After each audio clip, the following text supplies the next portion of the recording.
할렐루야! 할렐루야! 네, 옆에 있는 친구들하고 이렇게 한번 인사해 봅시다. 주 안에서 사랑해.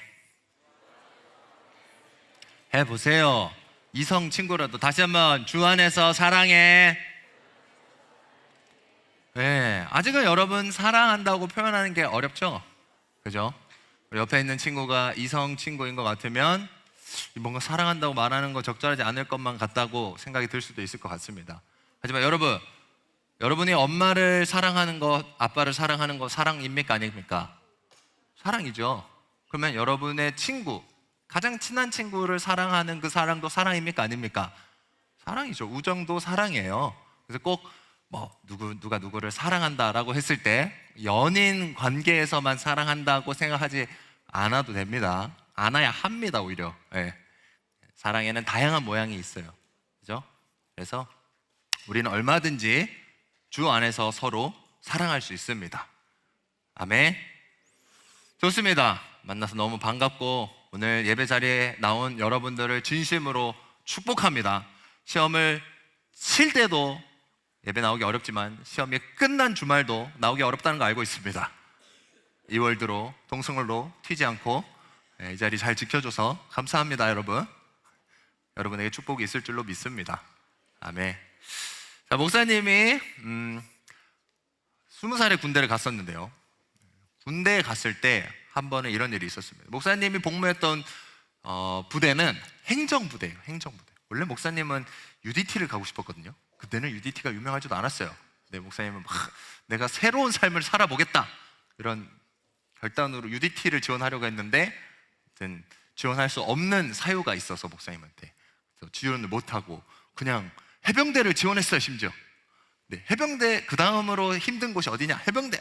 해병대를 지원했는데 가족들의 반대로, 특별히 목사님 할머니는 목사님 너무너무 아끼셨어요. 그래서 저희 어머니가 꾀를 냈었어요. 할머니가 우리 집에 방문했을 때 말씀해버렸습니다. 어머니, 제가 해병대 지원했습니다.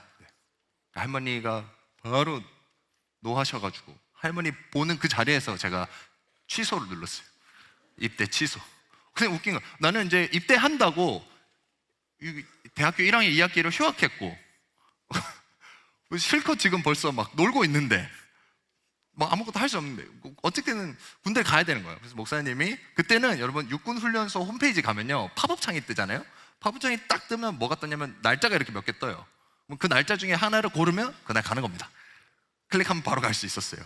그래서 목사님이 가장 빠른 날로 골라서 군대 입대했었어요. 아무튼 그렇게 제일 힘든 부대를 가려고 했는데 막상 가고 보니 희한하게 행정부대였어요. 행정부대에서 행정병사로 근무를 했습니다. 행정부대다 보니까 훈련을 많이 안 했어요. 1년에 많아야 한 번, 두 번, 며칠씩 하기는 했지만 그건 정말 특별한 이벤트였거든요. 그런데 모두가 다 행정만 하는 병사들이니까 훈련을 열심히 할까요? 안 할까요? 안 했어요. 그래서 그날도 무슨 훈련인지 모르겠는데 엄청 이 훈련을 진행하는 교관, 소대장님은 열심히 가르쳐주고 훈련을 시키시는데 다들 너무 대충 한 거예요. 그래서 결국 혼이 납니다. 얼차려라고 하죠. 얼차려를 받게 돼요. 그 군대 대표적인 얼차려 중에 뭐가 있냐면 선착순이라는 게 있습니다. 목사님 DP를 보지는 않았는데 네, 이게 뭔지 알겠어요? 자, 우리 이렇게 수십 명이 있어요. 소장님 말합니다. 저기 골대까지 선착순 1명. 그러면 모두가 달려가서 골대를 잼하고 다시 돌아오는데 선착순 1명 1등만 살아남는 거예요. 그러니까 1등 빼고 다시 선착순 1명 또 찍고 와. 그러니까 1등만 또 살아남아. 다시 선착순 1명. 이걸 계속 반복하는 거예요. 그러니까 계속 뛰는 거죠. 이해가 됐죠? 이걸 받은 거예요. 자, 이 선착순에는 사실 이렇게 요령이 있습니다. 뭐냐? 계속 뛰잖아요. 근데 내가 어쨌든 1등을 해야 되잖아. 근데 내가 정말 빠르다 그러면 제일 처음 선착순 1번 할 때 열심히 뛰어가지고 1등 하면 돼요. 근데 그게 어렵다. 열심히 뛰었는데요 내가 3등, 4등 해요. 그러면 어떻게 하면 되냐? 요령 있게 슬슬 뛰는 거예요. 힘을 비축합니다. 슬슬 뛰면서 한 10번쯤 지나가. 그러면 이걸 10번쯤 하고 나면 다른 애들 다 지쳐있어. 그때 나는 비축했던 힘을 모아서 딱 한 번에 모든 걸 쏟는 거지. 그렇게 1등을 하면 됩니다. 그러면 살아남습니다. 그죠? 근데 목사님은 그렇게 하지 않았어요. 예전에 목사님이 설교 중에 여러분들에게 한번 얘기한 적이 있는데, 그때 목사님 군대에 있을 때 목사님은 성실이라고 하는 것을 도전하는 사람이었습니다. 이게 청소도 제대로 못하는 주제에 뭐 공부하려고 하냐, 이 비난을 듣고 성실을 도전했던 사람이었기 때문에 모든 일을 최선을 다하겠다 해서 목사님은 첫 번째 선착순 1명, 두 번째 모든 걸 다 최선을 다해 뛴 거예요. 그럼 어떻게 해요? 처음에 목사님이 기억에 3등을 했어요. 아깝다, 다음에 할 수 있겠지. 근데 다음에 5등 하는 거예요. 자꾸 밀려요. 왜냐? 다들 그렇게 안 해. 다들 최선을 다해서 안 하고 기회를 받다가 열심히 뛰고 오니까 1등 자리는 계속 뺏기는 거예요. 몇 번 하니까 목사님 녹초가 됐어요. 완전 자빠진 거죠. 그렇게 훈련이 끝났습니다. 훈련을 한번 하고 나면 훈련을 정말 잘 해낸 사람, 피지컬이 뛰어나서 좋은 성적을 거둔 사람들한테 막 일주일, 3박 4일 이렇게 포상 휴가를 줬어요. 목사님은 피지컬이 그렇게 좋은 사람은 아닙니다. 좋아 보이지만 소프트웨어가 엉망이에요. 몸을 잘 못 써가지고 목사님이 이렇게 잘하진 못하고 항상 열심히 하는 타입인데, 희한하게 그때 훈련이 끝나고 나서 놀랍게도 1등 포상, 2등 포상, 3등 포상 됐는데 특별 포상이 있는 거예요. 특별 포상 누구게요? 그렇죠, 저였어요. 특별 포상 일주일을 제가 받았어요. 왜 받았는지 몰랐는데 알고 봤더니 그때 그 소대장님이 위에 건의를 한 거예요. 반드시 한 병사는 줘야만 한다. 근데 강민우 병사 무조건 줘야 된다. 왜냐? 정말 요령 피우지 않고 열심히 했기 때문에. 그래서 목사님이 포상휴가를 받고 포상휴가를 다녀왔습니다. 할렐루야. 여러분, 열심히 하면 다 됩니다. 열심히 하면. 자, 보세요. 목사님은 축복을 받았다고 생각했어요. 근데 목사님에게 축복이 뭐였을까?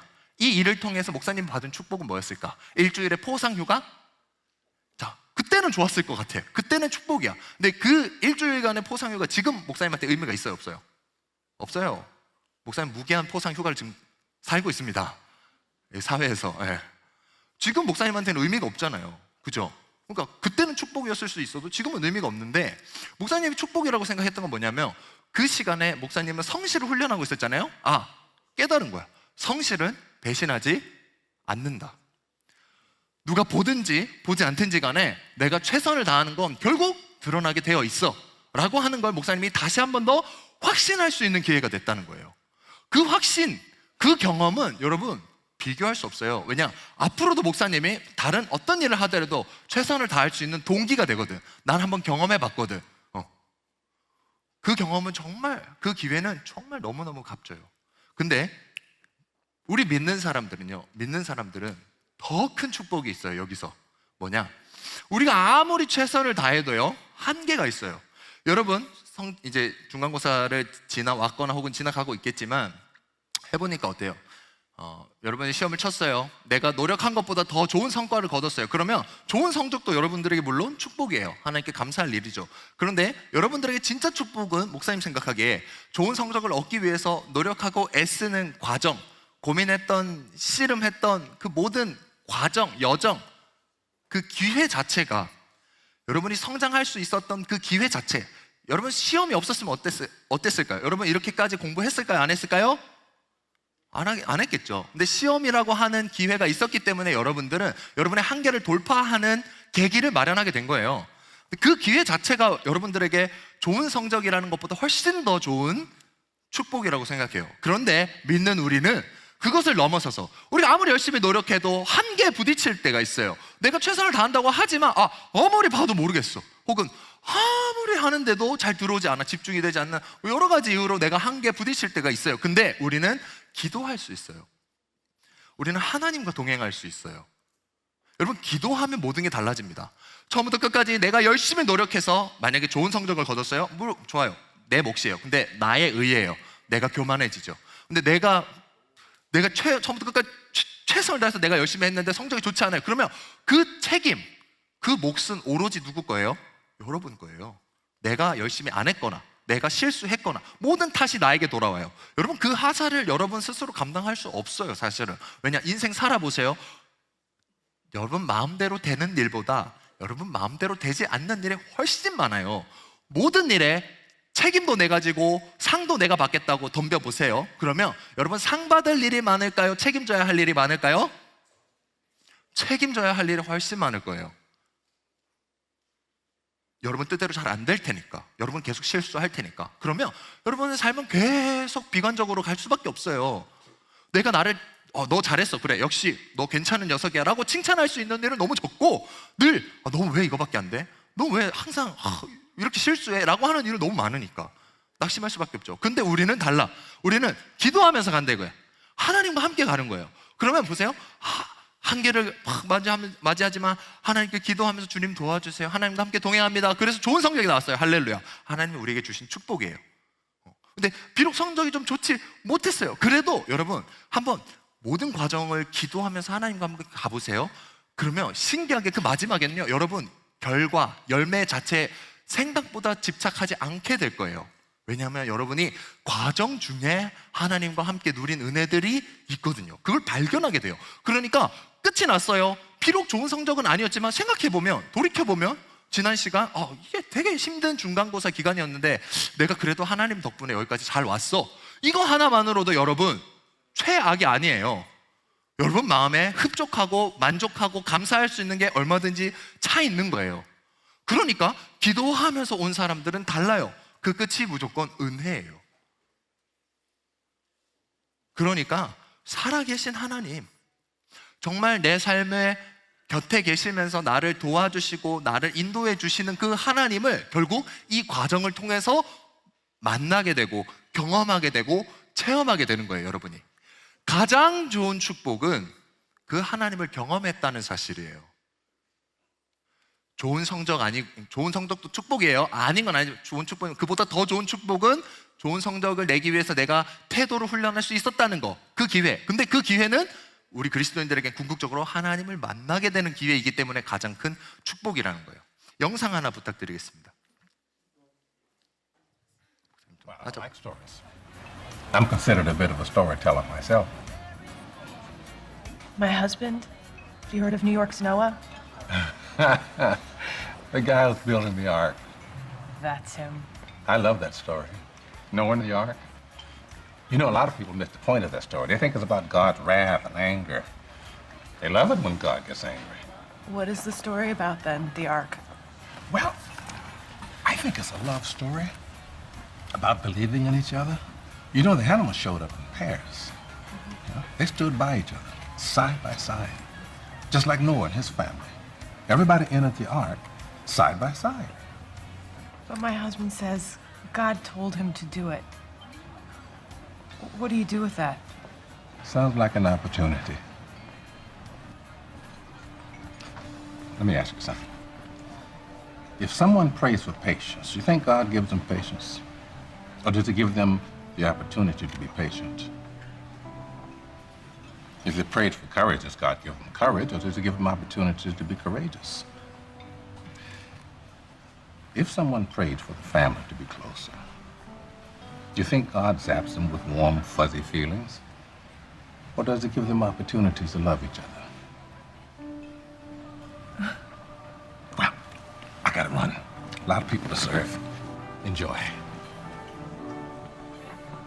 네, 여기까지입니다. 이거는 에반 올마이티라고 하는 영화의 한 장면인데요. 영화의 명장면으로 유명합니다. 네. 그냥 코미디 영화인데도 굉장히 신앙적이죠, 그죠?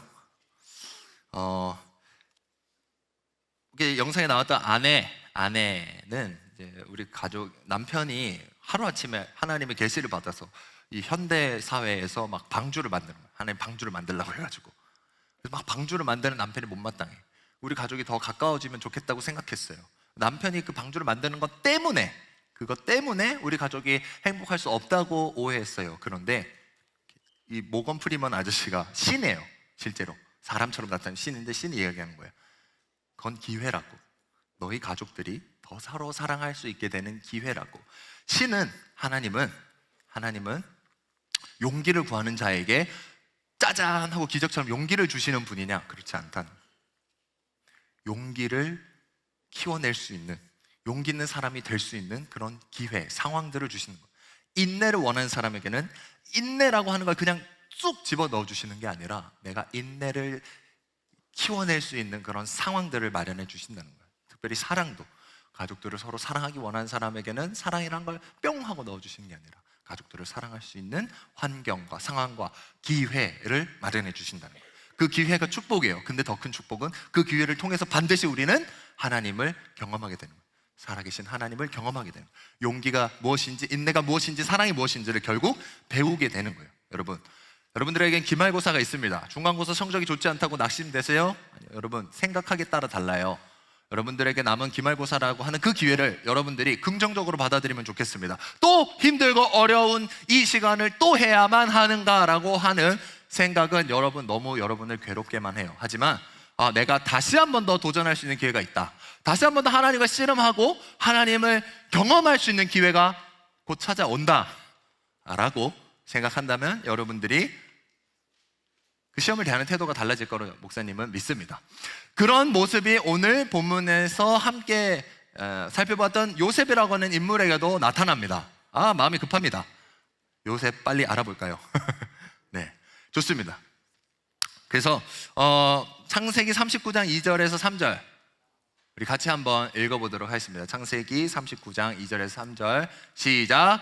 여호와께서 요셉과 함께 하심으로 그가 형통한 자가 되어 그의 주인 애굽 사람의 집에 있으니 그의 주인이 여호와께서 그와 함께 하심을 보며 또 여호와께서 그의 범사에 형통하게 하심을 보았더라. 아멘. 여러분, 우리가 요셉 이야기는 어느 정도 잘 알죠? 형들의 손에 의해서 구덩이에 빠져가지고 죽을 위기에 처했지만 가까스로 미디안 사람들의 손에 팔려서 애굽의 신하 친위의 대장 보디발의 집으로 오게 되는 그 요셉이 죽을 고비를 여러 번 넘기면서 어땠을까요? 그 마음이 내가 여러분 생각해보세요. 막 구덩이에 빠져있고 형들이 죽이려고 해요. 너무 두렵겠죠. 진짜 죽는 거 아닐까? 그 정말 죽음의 공포를 느꼈는데 가까스로 살아냈어요. 근데 미디안 사람들에게 끌려갈 때도 어떻겠어요? 여러분 마음이 내가 어디로 가게 되지? 도대체 나는 죽게 되는 건가? 혹은 어떤 노예가 되는 거지? 어떻게 얼마나 두렵겠어요. 근데 그 두려움 끝에 감사하게도 보디발이라고 하는 친위 대장의 집에 노예가 된 거예요. 여러분, 노예라고 하는 그 사실만으로 끔찍하지만 생각하기에 따라 다른 거예요. 그 기회를 요셉은 다르게 생각했어요.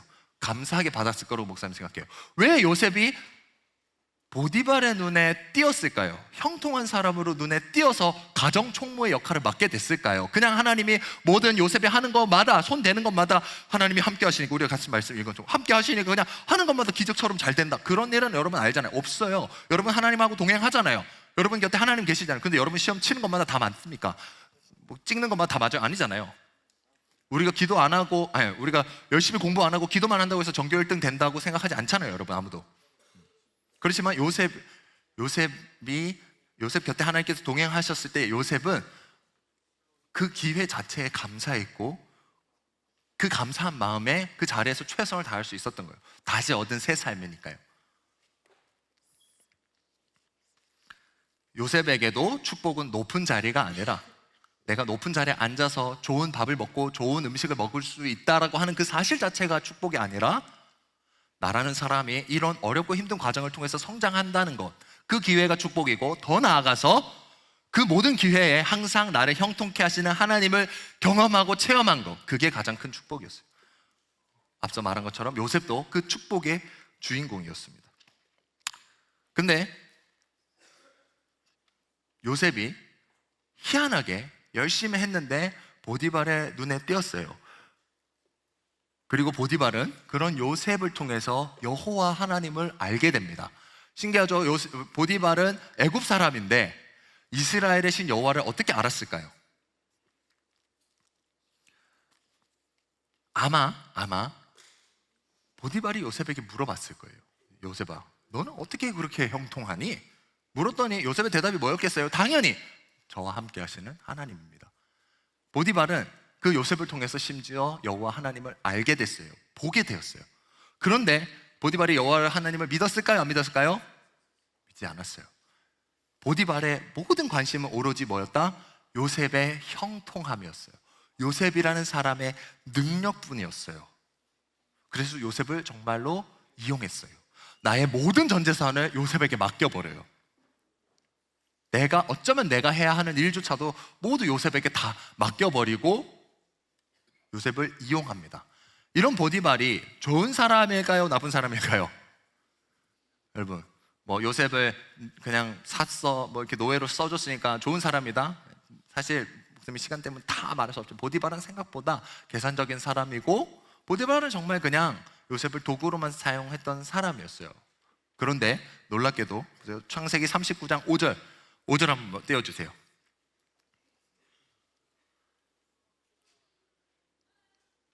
예, 좋습니다. 여기 보면 그가 요셉에게 자기의 집과 그의 모든 소유물을 주관하게 한 때부터 여호와께서 요셉을 위하여 그 애굽 사람의 집에 복을 내리심으로 여호와의 복이 그의 집과 밭에 있는 모든 소유에 미친지라.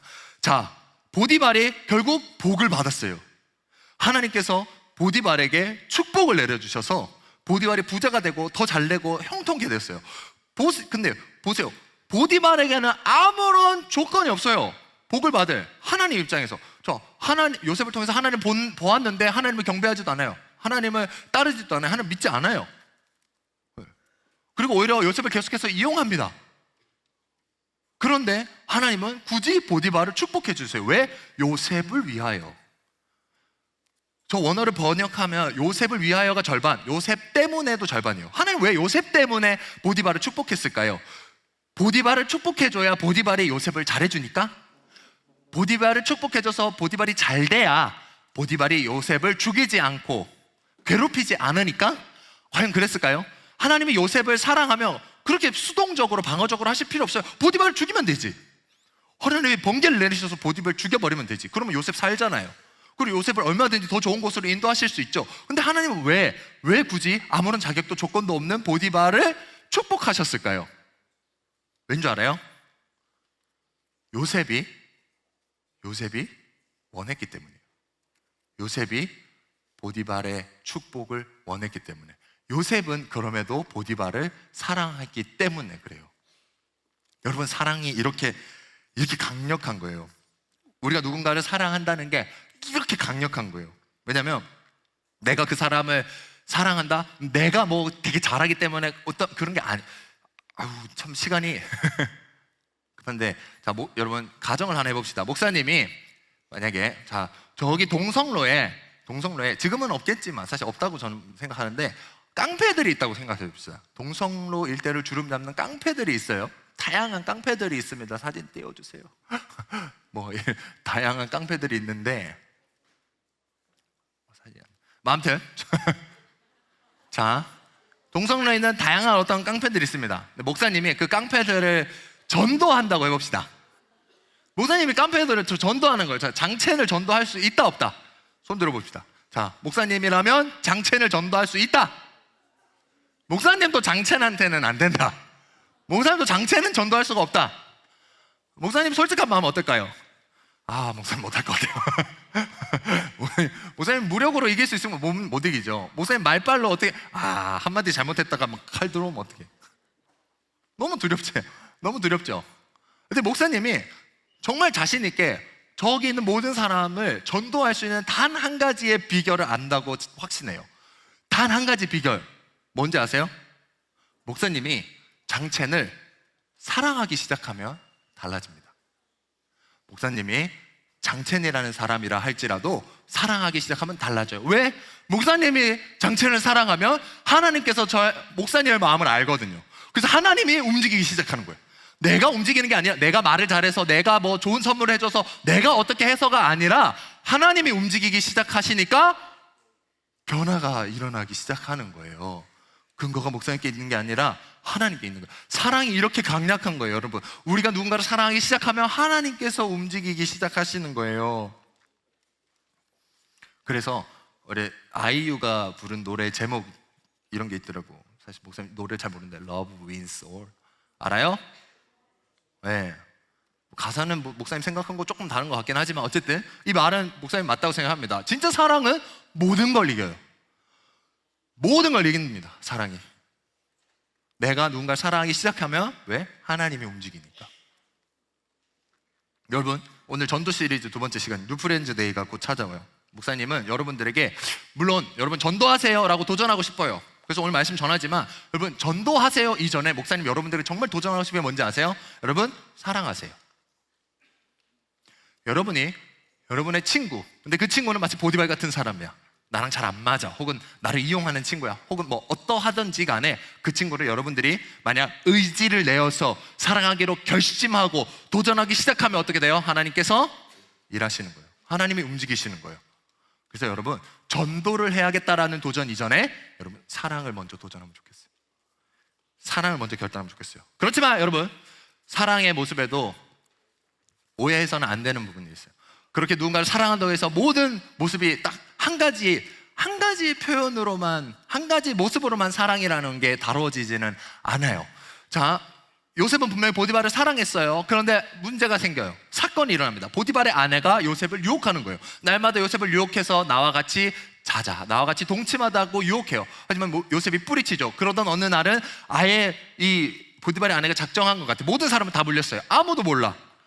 내가 설령 이 보디발의 아내와 정말 잠을 자게 되더라도 아무도 알 수 없는 그런 완벽한 상황이 설정이 됐었어요. 그럼에도 요셉이 넘어갔습니까? 넘어가지 않았습니까? 요셉은 넘어가지 않았죠. 거절했어요. 심지어 자기 옷을 벗어 던지면서까지 도망쳤어요. 여러분, 때로는 도망치는 게 상책이에요. 여러분이 만약에 클럽에 가고 싶어요. 그 클럽에 갔어요. 그 클럽에 가서 여러분이 기도하는 겁니다. 주님, 제가 넘어지지 않게 하여 주시옵소서. 저 헐벗은 자매님들에게 눈길을 주지 않게 하여 주시옵소서. 여러분, 이게 말이 될까요? 안 될까요? 여러분, 이건 말이 되지 않아요. 여러분, 클럽에 가서 그걸 이겨내려고 기도하지 마세요. 피하는 게 상책, 가지 않는 게 맞아요. 도망가는 게 맞아요, 때로는. 알겠죠? 그게 적극적인 겁니다. 그래서 요셉은 적극적으로 아주 지혜롭게 그 자리를 도망갔어요. 하지만 보디발의 아내는 어땠어요? 그것이 너무 화가 난 나머지 요셉을 감옥에 넣으려고, 그러니까 요셉을 음해하려고 자기 남편 보디발에게 요셉이 오히려 나를 어떻게 하려고 시도했다. 이 봐라, 옷이 여기 있다. 이렇게 넘어뜨린 거예요. 여러분, 요셉이 왜 그 모든 것을 거절하고 그 상황을 피하며 도망치며 그 상황을 이겨내려고 했을까요?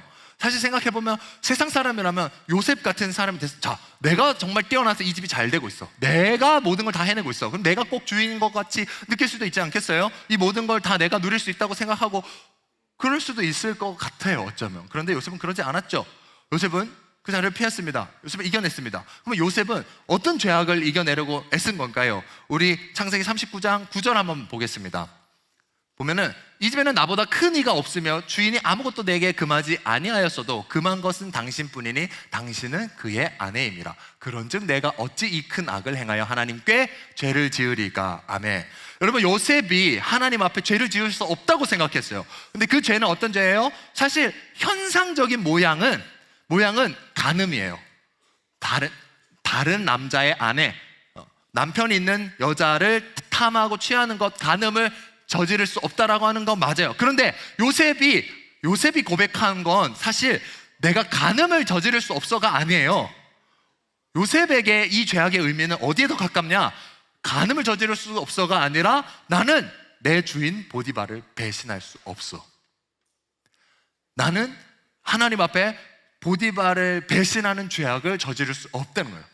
요셉은 끝까지 보디발을 사랑했어요. 그걸 거절한 이유는 하나님을 두려워했기 때문도 맞겠죠. 간음이라는 죄를 저지를 수 없기 때문도 맞지만 요셉의 마음에는 그 보디발을 배신할 수 없다는 거예요. 요셉은 보디발을 사랑했어요. 그래서 이 모든 걸 감수해냈어요. 근데 그 결과가 어때요? 결국 보디발에게 쫓겨나요. 감옥에 갇혀요. 억울하게 돼요. 분명 요셉은 보디발에게 사랑을 표현했는데, 내가 결단하고 사랑을 실천했는데도 그 결과가 어그러졌어요. 이걸 사랑이라고 할 수 있을까요? 여러분, 내가 누군가에게 정말 사랑을 표현했는데 그 사람이 싫어해요. 그 사람이 거절했어요. 그럼 이게 사랑이 아닌 걸까요? 아니요, 사랑이 맞아요. 때로는 우리가 사랑을 표현할 때 그런 외면을 당할 수도 있어요. 여러분, 반드시 내 앞에 친구가, 사랑하는 연인이, 내가 사랑하는 그 누군가가 나를 만족하고 나를 기뻐하고 그냥 나를 마냥 좋아하기를 바라는 마음에 내가 모든 것을 그 사람에게 맞춰주는 것, 그 사람이 원하는 대로 내가 모든 것을 맞춰주는 것이 결코 사랑이 아니에요. 여러분, 사랑하는 여자친구가 오늘 너무 힘든 일이 있었습니다. 너무너무 힘들고 어려운 일이 있어서 나 오늘 맥주 한잔 해야겠어. 여러분, 우리가 생각했을 때 그 사람을 위로해 주는 게 사랑이라고 한다면 내가 맥주를 친히 사다 줘서 먹게 해주는 게 사랑이라고도 할 수 있겠죠. 하지만 우리는 그걸 사랑이라고 말하지 않습니다. 왜? 우리는 그 사람의 육체를 사랑하는 것이 아니고, 그 사람의 육체를 위해서 사랑하는 것이 아니고, 그 사람의 영혼을 사랑하거든요. 그 사람의 영혼이 잘됨을 바라고 기대하고 사랑하는 거거든요. 그 사람의 영혼이 잘 되기 위해서는 아무리 힘들고 어려워도 지금 당장 맥주를 잡을 것이 아니라, 야, 너무 힘들고 어려운 거 알지만 같이 기도하자, 네가 괴로운 거 알겠지만 같이 기도하자라고 말할 수 있는 게 사랑인 거예요. 비록 그 말로 인해서 그 여자친구는 속상할 수 있어요. 실망할 수 있어요. 내 말과 내 행동에 어쩌면 떠나가 버릴지도 몰라요. 하지만 여러분, 그 사람 앞에 정직했던 내 사랑은 결코 배신하지 않습니다. 왜냐? 하나님이 여러분들을 아시니까. 하나님의 여러분의 중심을 아시기 때문에 그래요. 그래서 때로는 담대해질 필요도 있습니다. 솔직하게 내 모습 그대로를 부딪힐 필요도 있어요. 어쩌면 때로는 그런 내 솔직한 모습이 누군가에게 정말 실망스러운 모습일지도 몰라요. 하지만 정면으로 부딪히세요. 그러면 여러분 깨닫게 돼요. 그 잘못된 모습이, 이 관계 속에서 나는 이런 모습이 잘못된 거구나. 깨닫고 나면 고치면 돼요. 그렇게 부딪히면 돼요. 근데 여러분들이 그 사람의 마음을 사겠다고, 그 친구의 마음을 사겠다고 자꾸 그 사람에게 맞추려고 자꾸 여러분들이 타협하잖아요. 돌이킬 수 없어요. 여러분이 아니게 되고요. 여러분이 정말로 소중하게 여기는 가치는 결국 땅에 떨어지고 말 거예요. 친구들 함께 모인 자리에서 식사 기도를 하는 거 어려운 거 알아요. 그런데 여러분, 이 식사 기도를 자꾸 포기하기 시작하면 여러분들은 점점 그 친구들에게 그리스도인답지 못하게 돼버릴 거예요. 뉴프렌즈 데이에 여러분 친구들을 초대하는 거 어려운 줄 알아요. 하지만 때로는 여러분 정직하게 그냥 그대로 부딪히세요. 초대하세요. 그 친구가 불편해할 수 있어요. 하지만 마주하면 돼요. 어렵지 않아요. 어렵지만 여러분 이겨낼 수 있어요. 왜냐하면 여러분은 이미 용납받는 사랑을 하나님께 받고 있기 때문에 그래요. 하나님께서 여러분들이 죄인 되었을 때도 예수 그리스도의 십자가를 우리에게 허락하심으로 그 사랑을 확증해 주셨어요. 우리는 무한히 용납받는 사랑을 받고 있어요. 그런 사람은 다시 도전할 수 있어요. 설령 내 앞에 친구가 나를 외면한다 할지라도 내가 나 옳다라고 하는 것을 이 친구에게 전하고, 혹은 내 모습 그대로 이 친구에게 부딪혔을 때 이 친구가 외면한다 할지라도 내가 그 친구를 사랑한다면 하나님께서 움직이세요. 바꿔주세요. 설령 그 친구가 떠나가더라도, 보세요, 요셉이 인생의 끝이 났나요? 감옥에 갔다고 끝이 났나요? 아니, 하나님은 계속해서 요셉과 함께 하세요. 하나님이 여러분과 계속해서 함께 하세요. 그 친구를 변화시켜 주시기도 하고요, 그 친구로 인한 상처, 아픔도 치유해 주시지만 또 다시 여러분들을 성장시켜 주실 거예요. 여러분, 끝이 아니에요. 과정이에요. 결과만 있는 게 아니라 과정이에요. 그 모든 과정에 여러분이 사랑을 도전하면 좋겠어요. 여러분이 사랑을 결단하고 그 친구를 사랑하기로 결심하고 나아가면 좋겠어요. 때로는 그 친구에게 실망스러운 모습을 보여줄지도 모르죠. 내가 옳다고 여기는 것을 말하고 행동할 때. 그렇지만 여러분, 담대해지길 소망합니다. 하나님이 여러분과 함께 하세요. 요셉과 함께 함으로 요셉을 형통케 했던 그 하나님이 여러분과 함께 하십니다. 그 하나님과 함께 사랑을 도전하는, 그래서 전도로 나아가는 저와 여러분이 되기를 주님의 이름으로 축복합니다.